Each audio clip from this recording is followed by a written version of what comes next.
De nos jours, qui sont les grands casseurs d'ambiance, ceux qui pètent le groove de ceux qui voudraient faire bombance tranquillement à leur banquet? Ce sont les fameux wokistes.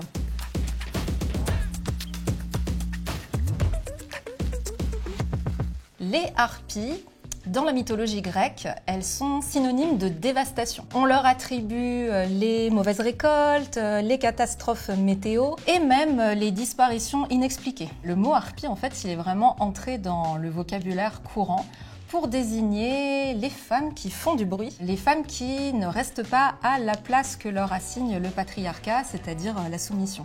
Dans le chapitre des harpies, j'explique la notion de backlash. C'est un terme qu'on va beaucoup entendre dans les médias et qui définit en fait la contre-attaque des milieux conservateurs et des voix réactionnaires face à toute progression des droits humains. À chaque fois qu'on gagne un petit peu de terrain en la matière, bim, backlash. Alors il paraît, certains et certaines disent que la virulence du backlash, c'est plutôt une bonne nouvelle. Ça veut dire que justement les idées progressistes, elles deviennent de plus en plus populaires. Sauf que concrètement, le backlash, il se traduit par le harcèlement méthodique des voix féministes, antiracistes, décoloniales, anti-validisme, anti-grossophobie.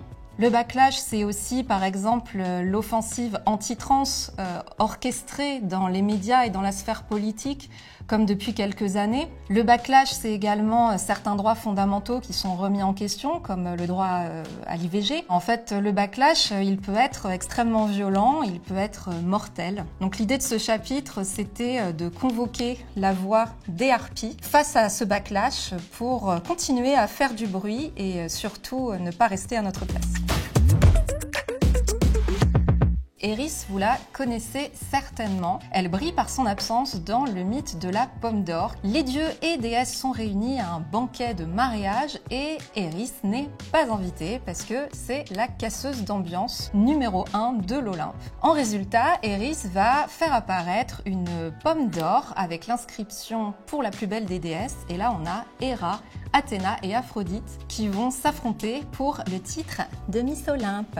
Et donc ça va être le début d'une terrible guerre. Je vous renvoie à l'Iliade pour plus de détails. Et moi, ce qui m'a un peu intéressée, c'est d'imaginer ce personnage qui est la persona non grata. Et de nos jours, qui sont les grands casseurs d'ambiance, ceux qui pètent le groove de ceux qui voudraient faire bombance tranquillement à leur banquet? Ce sont les fameux wokistes. Donc dans ma BD, Eris, j'en ai fait une wokiste qui débarque à la fête et puis qui critique énormément de choses. Par exemple, elle arrive au buffet et puis elle dit sympa quand même tous ces animaux morts, hashtag vegan. Et puis elle va voir les serveuses en mini-toge et puis elle va faire hashtag sexisme. Et puis elle regarde la décoration avec des statues védiques et elle fait hashtag appropriation culturelle. Et donc ça, en fait, ça rend complètement fou le boys club de Zeus et compagnie qui ne la supporte plus et qui décide de la mettre sur la blacklist. À tous mes camarades du Wokistan, continuons à porter un regard critique sur ce qui ne va pas. Continuons à pointer les axes d'amélioration. Dans une Olympe qui irait bien, Eris ne serait pas blacklistée. Elle serait consultante ou quelque chose comme ça. Donc continuons à faire comme Eris et soyons le petit caillou dans la chaussure des puissants.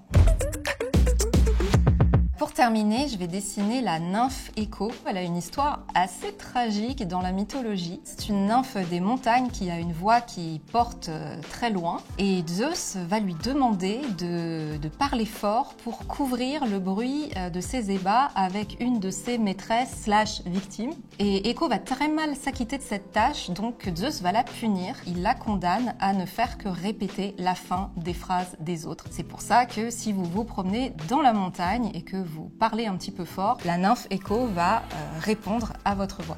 Mais c'est pas tout.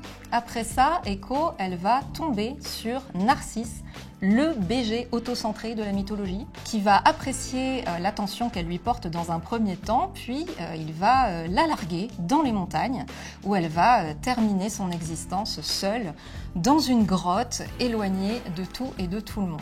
Comme c'était extrêmement triste, j'ai souhaité inventer une fin alternative à ce mythe. Comme dans ma BD, les harpies font souffler un vent de révolution sur l'Olympe avec les autres monstresses de la mythologie. Elles destituent Zeus et elle demande à Hera d'assurer la régence par intérim jusqu'à ce qu'on mette en place un système un petit peu plus juste.